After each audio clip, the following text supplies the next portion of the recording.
Bonjour! Aujourd'hui, on va parler de plantes. Donc, j'ai une invitée bien spéciale qui est Mélanie Quesnel.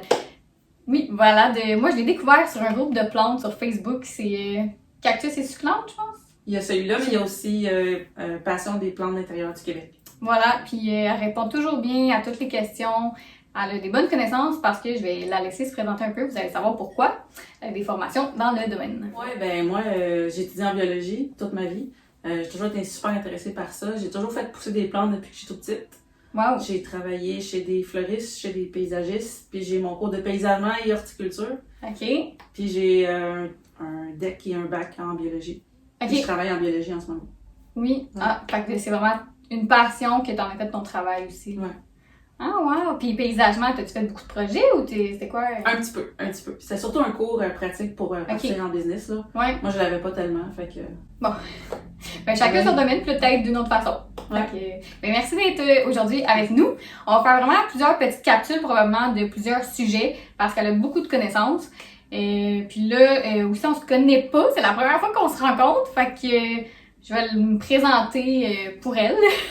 Ben moi, je suis Myriam Soucy, fondatrice des Mimipo. À la base, j'ai étudié en psychoéducation, en éducation spécialisée. Fait que c'est vraiment un gros tournant, une bulle qui m'est passée par la tête. Je suis tombée en amour avec le béton. C'est drôle à dire parce que c'est quand même un côté plus froid, tu sais, que l'humain, je trouve. Le béton, c'est que ça sonne froid quand on y pense. Mais je trouve que j'ai réussi à faire un beau produit qui est très luxueux, qui est charmant, qui est épuré.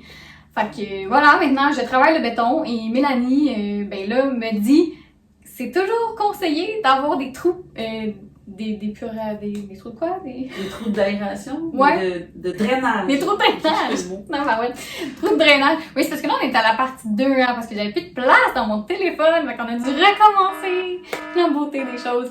Bon, fait que on va parler, premier sujet, trous de drainage.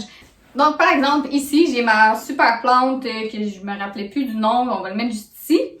C'est une Sansevieria. Sansevieria. Dans le pot améthyste, charcoal, il n'y a pas de trou de drainage. Moi, je me disais que c'était pas si grave vu que le béton était poreux, mais Mélanie va vous expliquer pourquoi il y a une raison au trou de drainage. Ben, c'est sûr que c'est quasiment une religion, là, t'es pour ou t'es contre. Moi, je trouve que c'est vraiment essentiel un trou de drainage parce que moi, quand j'arrose, j'aime beaucoup arroser, j'arrose beaucoup. Tu sais, j'arrose pour que les racines soient complètement humides, que le terreau soit complètement mouillé, au point qu'il faut que ça coule par le trou de drainage. Parce que je me dis, si ça coule pas par le trou de drainage, je sais pas quelle quantité d'eau qui reste dans le fond. Puis là, t'as le risque que ça fasse pourrir les racines, qu'il y ait de la décomposition, puis tout ça. Puis les personnes qui fertilisent, l'excès de fertilisant peut pas sortir. Donc, c'est moins bon pour les racines aussi. Ça, je savais pas, c'est vrai. Le fertilisant, à la fin, il sèche dans le fond, puis c'est pas nécessairement bon. Ça va faire brûler la racine, comme on disait tantôt. Puis aussi pour aérer. Oui, parce que les racines ont besoin d'air aussi.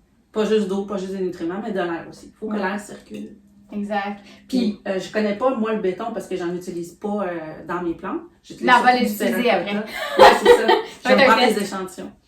Ouais. Le terracotta, j'utilise du terracotta, mais malgré que c'est poreux, ils ont toujours des trous dans le fond. C'est ça. C'est super important.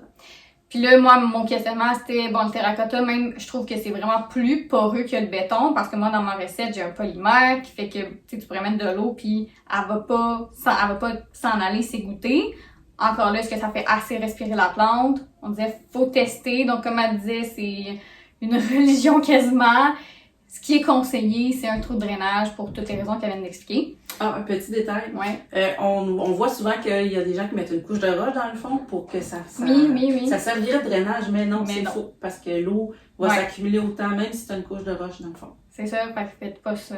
Mais ça, je l'ai appris je l'ai appris cette année, en fait. Puis c'est vrai, plusieurs personnes pensaient bien faire, mais même des billes d'argile, mais non, ça garde encore plus ton humidité quasiment dans le fond. Là.